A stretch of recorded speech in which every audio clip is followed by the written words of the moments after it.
retrouve aujourd'hui pour faire un petit comparatif entre deux surjetteuses très célèbres, la surjetteuse de chez Lidl, la Element by Pfaff 1230 et la Brother 1334D. On commence tout de suite avec les similitudes de ces deux machines. Déjà, ce sont deux machines qui proposent un travail similaire. Elles sont chacune dotées de deux aiguilles, donc vous pourrez faire avec des surjets à 2 fils, l'ourlet rouloté, un surjet à 3 fils et un surjet à 4 fils. Les deux modèles ont un bouton pour régler la largeur, la longueur et la vitesse de l'alimentation différentielle. Sachez que ce sont deux machines qui pèsent à peu près le même poids, elles sont aussi lourdes l'une que l'autre et elles sont également tout aussi bruyantes. Ces deux machines ne disposent pas de bac à déchets. Cependant, sur le modèle Brother, il est possible d'en acheter un à part et de l'emboîter directement sur la machine. Et je crois qu'il n'est pas possible de faire ça avec le modèle de chez Lidl. On va attaquer tout de suite les différences. Alors, la première différence, ça va être au niveau de l'enfilage. On va ouvrir les capots afin que vous puissiez voir.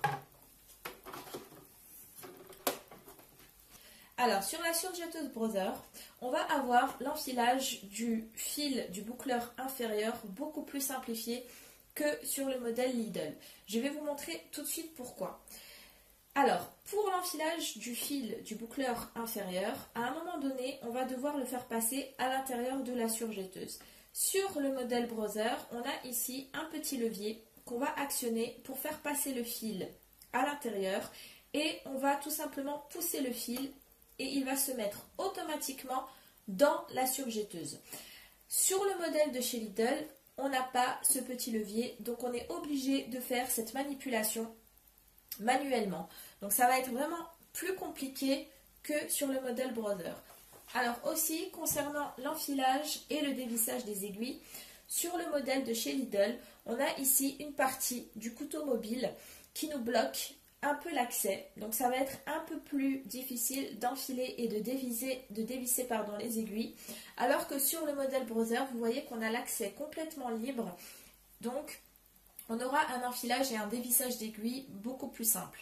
Autre chose, concernant le modèle Brother, ici vous avez un levier pour relever et descendre le pied presseur. Sur la machine Lidl, il faut aller derrière pour actionner en fait un bouton pour pouvoir relever et abaisser le pied presseur. Je trouve que c'est vraiment plus agréable d'avoir un petit levier comme ça sur le côté.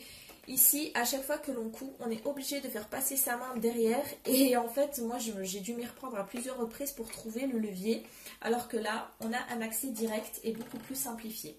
Alors, une autre différence, ça va être pour l'activation et la désactivation du couteau.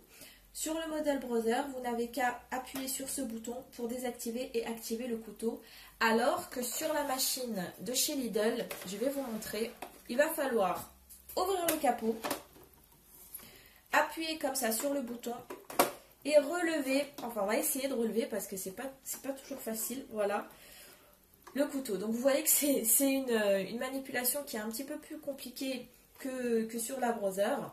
Donc là, pour le réactiver, il faut simplement le rabaisser et refermer le capot. Donc encore une fois, on a une manipulation qui est un petit peu plus fastidieuse sur la Lidl que sur la Brother. Alors une autre différence, ça va être pour régler la pression du pied presseur. Sur le modèle Brother, vous avez cette petite vis, donc vous n'avez qu'à la tourner pour effectuer ce réglage.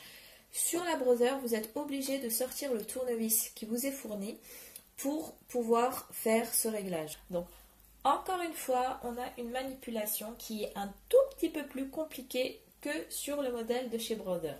L'autre différence, mais là ça va être une différence qui est beaucoup plus importante, ça va être au niveau du manuel d'instruction. Ici, sur le manuel d'instruction de chez Lidl, on est sur un manuel en noir et blanc, en papier un peu, je trouve un peu journal comme ça.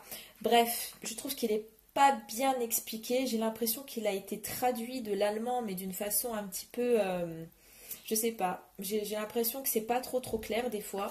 Les photos sont en noir et blanc, donc pour quelqu'un qui n'a jamais touché de surjetteuse de sa vie, ça reste quand même compliqué à comprendre. Alors que Brother déjà nous donne un manuel qui est de qualité beaucoup mieux, Hein, comme vous pouvez le constater, ce sont des pages qui sont un peu brillantes comme ça, donc il s'abîme un petit peu moins. Et il est vraiment beaucoup mieux, beaucoup plus clair que le manuel de chez Lidl. Mais ça ne s'arrête pas là. Brother nous fournit un DVD. Et ça, vraiment, c'est la chose, je crois qu'ils ont eu la meilleure idée du siècle en faisant ça.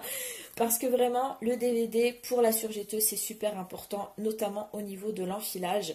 Ça nous explique clairement ce qu'il faut faire. Donc, il n'y a pas photo.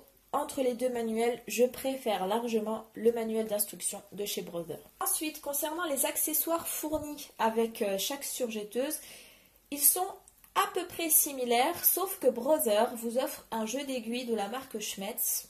Donc pour les couturières, vous devriez connaître cette marque. C'est une marque très réputée dans la fabrication d'aiguilles. Et une différence quand même qui pour moi a un peu son importance, c'est que Brother nous offre une housse de protection.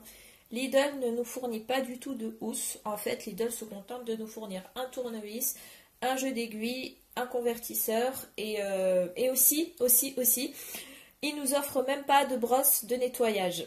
Alors que Brother quand même nous offre une brosse de nettoyage, une housse de protection, un DVD. Bref, je trouve quand même qu'on est un petit peu plus gâté au niveau des accessoires avec Brother. Enfin, la dernière différence, ça va être quand même le prix. Sachez que pour une surjetteuse Lidl, cette année, elle est à 159 €. D'autres années, elle est à 139 €. Par contre, pour la Brother, vous pouvez l'avoir aux alentours de 200 € quand elle est en promo. Sinon, son prix, je crois qu'il est aux alentours de 230, 220 €, quelque chose comme ça. Alors, vous pouvez l'avoir en promotion lorsque Lidl sort sa surjetteuse. Moi, je l'ai acheté à 200 €. Donc, en conclusion, vous avez une différence de prix d'environ 40-50 €. Voilà. À choisir quand même, je préfère miser 50 € de plus et avoir une marque reconnue. Enfin, après, c'est mon point de vue. Je préfère mettre 50 € de plus et partir plutôt sur la marque Brother. Comme vous avez pu le voir, je trouve qu'elle a quand même plus de qualité que sa consoeur, la Lidl. Aussi, au niveau du design, je préfère largement la Brother. Elle a un design qui est beaucoup plus girly, elle est plus brillante, je sais pas, je la trouve beaucoup plus belle que la Lidl, mais après ça reste une question de goût. Concernant l'utilisation, je vous avouerai que c'est à peu près pareil. En clair, ça surjette. Hein. Ce qu'on demande à une surjetteuse, c'est de surjeter. Ce sont des points de surjet simples, mais elles font clairement le même travail. Par contre, au niveau de la qualité, je veux juste préciser quelque chose, c'est que le couteau s'est déjà cassé sur la Lidl et sur la Brother, le couteau est toujours intact, alors que je l'ai utilisé quand même, je crois, beaucoup plus que la Lidl. Donc ça, pour moi, je crois qu'en termes de qualité, Brother est un peu mieux que Lidl. Bon, en résumé, je crois que vous l'avez compris, j'ai une nette préférence pour la Brother 1334D. Je ne sais pas si vous êtes d'accord avec moi. Si vous êtes d'accord, si vous n'êtes pas d'accord, laissez-moi un commentaire, dites-moi ce que vous en pensez. Mais clairement, concernant cette battle, pour moi, la Brother l'emporte haut la main. Si vous avez aimé cette vidéo, n'hésitez pas à mettre un pouce vers le haut et à la partager. Et si vous avez des questions, n'hésitez pas à me les laisser en commentaire. Sur ce, je vous souhaite de très bonnes coutures et je vous dis à très bientôt.